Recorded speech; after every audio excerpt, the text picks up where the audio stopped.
Okay, we're back. So we're looking at the bubonic plague and kind of how that impacted Eurasia during this period in history. So along with the plague, you also had a kind of series of crop catastrophes. The world went through what was known as a Little Ice Age around 1300 CE, and global temperatures dropped dramatically during this period. So you saw a decline in agriculture outputs, leading to increased famine across Europe.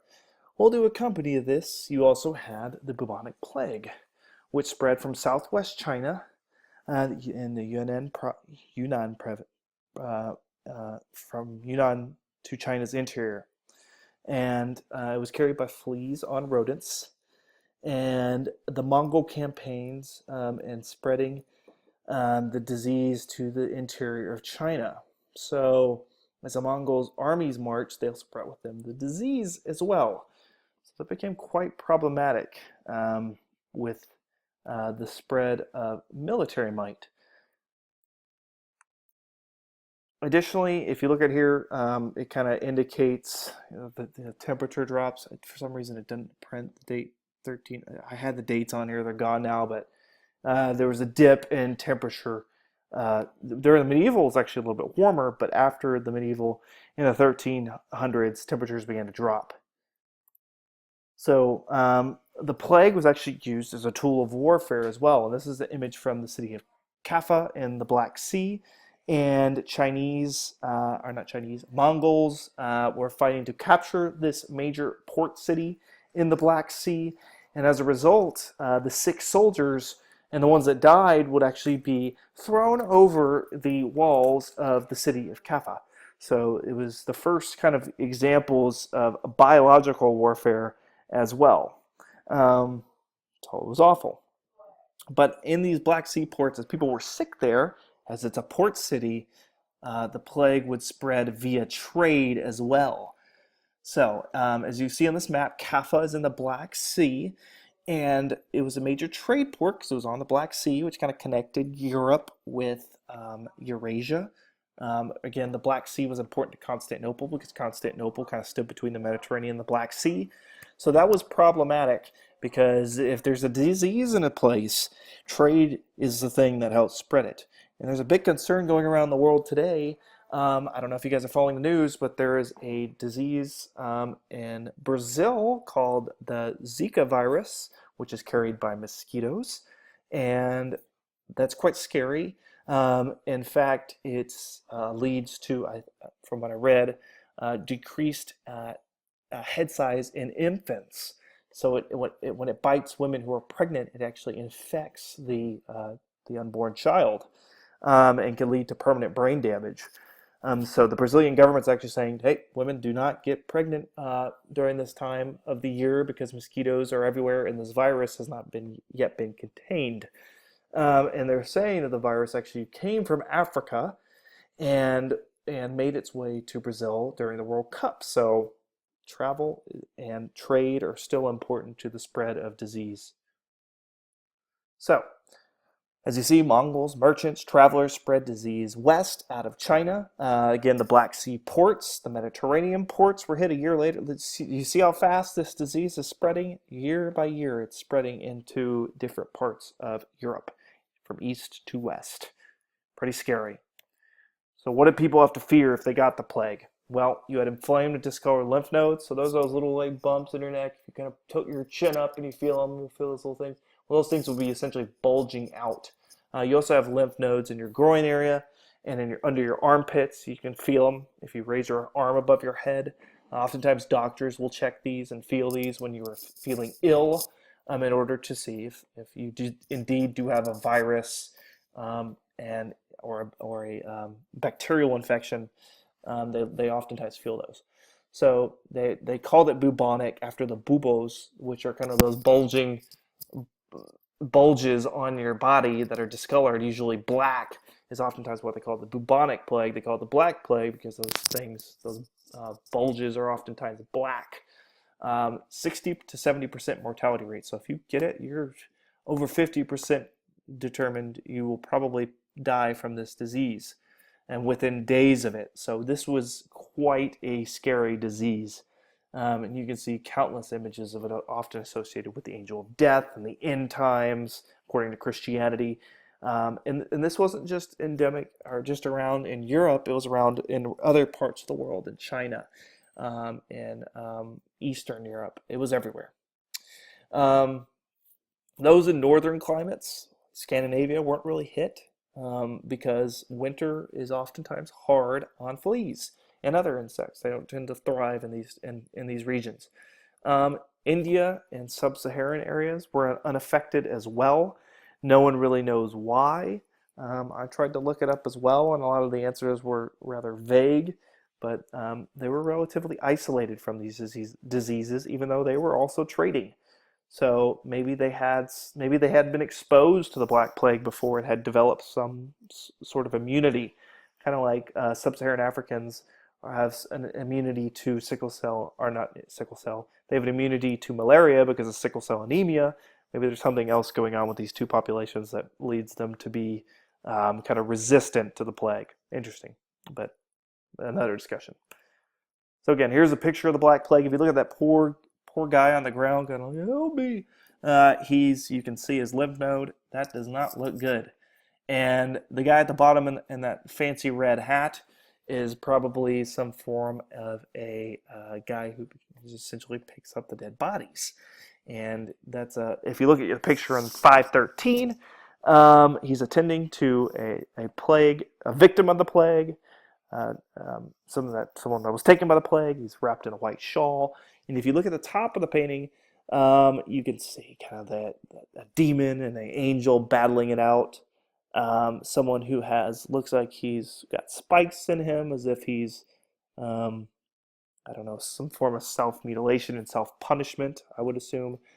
And then you also have Christ kind of like, I guess, forgiving people. So they oftentimes associated this with religious matters as well.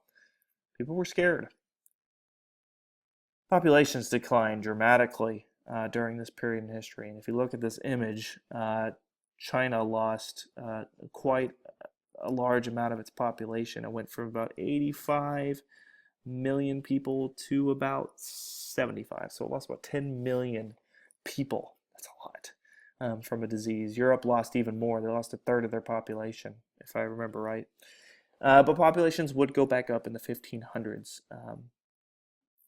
when they kind of got the disease under control.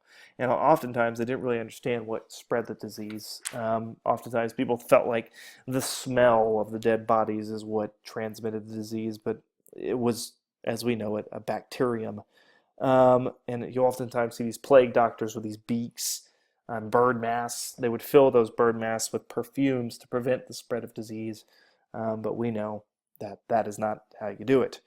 So a lot of these populations were affected dramatically, and they had enormous impacts on the European economic life. For example, you had a labor shortage. You don't have people to work anymore. So if you have a labor shortage, you're not going to be able to produce anymore. Trade declines dramatically during this period in history. You're not going to trade when you're dying. And the Silk Road trade kind of came to a halt during this period in history. Also, there were movements of populations away from the agricultural centers and into the cities. So you started to see the cities starting to emerge from this period in history, the decline of feudalism. So you don't have these, independent feudal states or feudal governments. You now have the rise of a centralized government and the rise of nations. So now we're finally going to get into nations and nation building. France and England and those places kind of come out of this period in history. I mean, they're earlier, but they kind of emerge as greater powers as a result of the plague. So in order to freeze or to stop people from moving out of their little fiefdoms and kingdoms, they actually froze wages, which led to riots. But it not only led to riots from workers and serfs and peasants, but it also led to persecution of certain populations, especially the Jewish population. It doesn't really talk about this in your text, and I don't know why, but the Jewish population received a lot of backlash as a result of the bubonic plague, and they were oftentimes blamed for the plague itself, that they brought it upon the world. So there were persecution of Jewish people. They were expelled from places, and they were massacred um, in large numbers across Europe because the people believed that the Jewish people were the ones who were responsible for the plague. And Jewish scapegoatism was common throughout the Middle Ages and up until this point in the 1300s, because Christians in the Roman Catholic Church at this time held the Jewish population responsible for the death of Christ. So they were quite unforgiving for that. So the Jewish people were hurt quite badly by this period in history. Now, China, kind of as a result of the plague, the Yuan dynasty, which thrived on trade, began to kind of disintegrate. And by 1368, they were forced out of China, and they were forced to leave. And then a new dynasty emerged, and it came from the Emperor Hongwu, who was essentially a Buddhist monk who was an orphan, impoverished, and then rose to the military ranks to become this person who would expel the Mongols and form the Ming Dynasty, which means brilliant in Chinese. As you can see, it lasted for almost 300 years, quite a long period of history. And he would immediately set out to centralize the Chinese government. So you'd see the bringing back of the Chinese Confucian educational system that we saw in the Han Dynasty and the Tang Dynasty, and most dynasties in China used the Confucian educational system to educate their ministers. Mongols didn't. They tended to use ministers from Turkey, the Turkish empires. But here we're seeing the bringing back of the Chinese identity. What makes us Chinese? We need that back. We got rid of the foreign Mongols. Now it's time to be Chinese again. So basically, they reestablished the tradition of direct rule by emperor. They also had emissaries called mandarins who made sure that there were a special class of officials sent out by the central government to make sure that law and order was kind of kept in place in China. So centralization, highly important in Chinese society at this time during the Ming. They also had a heavy reliance on eunuchs. Eunuchs were sterile. Okay, eunuchs were court men who served in the court who were castrated at a very young age to serve in the court, and they're castrated because that means they cannot bear children who can challenge the authority of the king, because many eunuchs would become quite powerful, and if one did become too powerful, then their lineage would stop, because lineage goes through family. It's dynastic. The Ming used eunuchs more extensively than any others. This is at 515, and in the expectation that servants whose fortune depended exclusively on the emperor's favor would work especially diligently to advance the emperor's interests. So their goal was to essentially make sure that the centralized government held authority over China and that no one could challenge their authority. And this centralized structure would last through the next dynasty, which would be another foreign dynasty like the Mongols, the Qing, but you don't need to worry about them until later, until 1911. So this policy of centralization, the use of mandarins, which is where the name of the language comes from, and the use of eunuchs would be around for a very long period of time. Here are two images. The one on the left is a more modern image from the Qing dynasty, the last dynasty of China. In the background is the Empress Cixi. She kind of ruled not really behind closed doors. She was very outward, but she definitely ruled China. She's one of the most powerful empresses of all time. The men around here are eunuchs. They're castrated males, and a lot of them had high amounts of authority. They could definitely sing the soprano. They actually were great singers.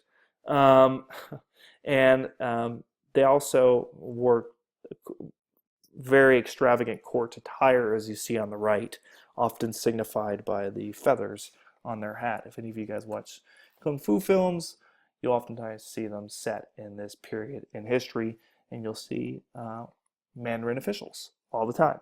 So centralization was brought back, and making sure that the laws and the Confucian ideals of education and civil service and the use of a vast bureaucracy trained in Confucianism were common.